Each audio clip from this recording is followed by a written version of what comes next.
আজকে আমরা একটা নতুন ভিডিও আপনাদেরকে দেখাবো। বাইকটা আমরা দাঁড়িয়ে আছি, টিভিএস অ্যাপাচি 4V। তো বাইকটা আমরা দাঁড়িয়ে আছি, বাইকটা স্টার্ট করা আছে, মিটারে খেয়াল রাখবেন, মিটারে এখন 0 আছে।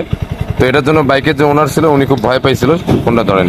তো আমরা এখন বাইকটা স্টার্ট করবো, মানে রানিং করবো, রোডে চালাবো, টেস্ট ড্রাইভ দেবো। আমরা রোডে আছি, মিটারে দেখেন কিভাবে মিটারে ইউনিটটা উঠে, মিটারের ডিজিটগুলো কিভাবে বাড়তে থাকে দেখতে থাকেন আপনারা।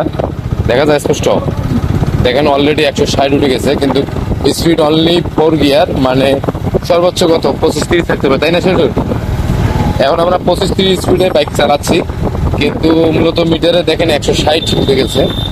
যদি আমরা আর একটু জোরে যাই, তারপরে 160, আর একটু জোরে যাই, তারপরে 160, তারপরে 160, তারপরে 160। তার মানে এটার কারণ আছে, কারণটা আমি বলবো আপনাদেরকে।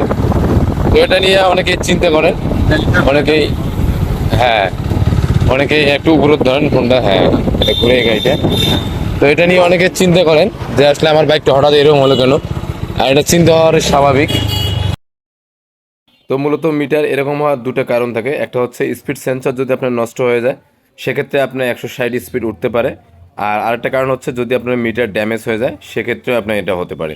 তো এটা নিয়ে চিন্তার কোনো বিষয় নেই। আপনাদের কারো যারা 4V বাইক ইউজ করেন, যদি এরকম কোনো প্রবলেম হয়ে যায়, তাহলে আপনারা টিভিএস সার্ভিস সেন্টারে গিয়ে এটা টেস্ট করে নেবেন যে আসলে স্পিড সেন্সরের প্রবলেম নাকি মিটারের প্রবলেম।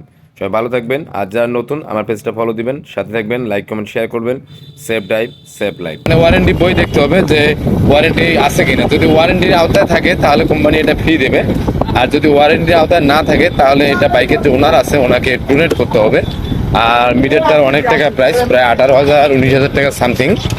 আর যেহেতু অনেক টাকার ব্যাপার, সেক্ষেত্রে যদি ফ্রি সার্ভিস না থাকে, বাইকের অনেক, মানে বাইকের ওনারের অনেক ডোনেট করতে হবে, কারণ প্রচুর টাকার ব্যাপার। তো ঠিক আছে, আমরা ভিডিওটা এখানে শেষ করবো। আমাদের গ্যারেজের কাছে আমরা চলে আসছি, আমরা পরবর্তী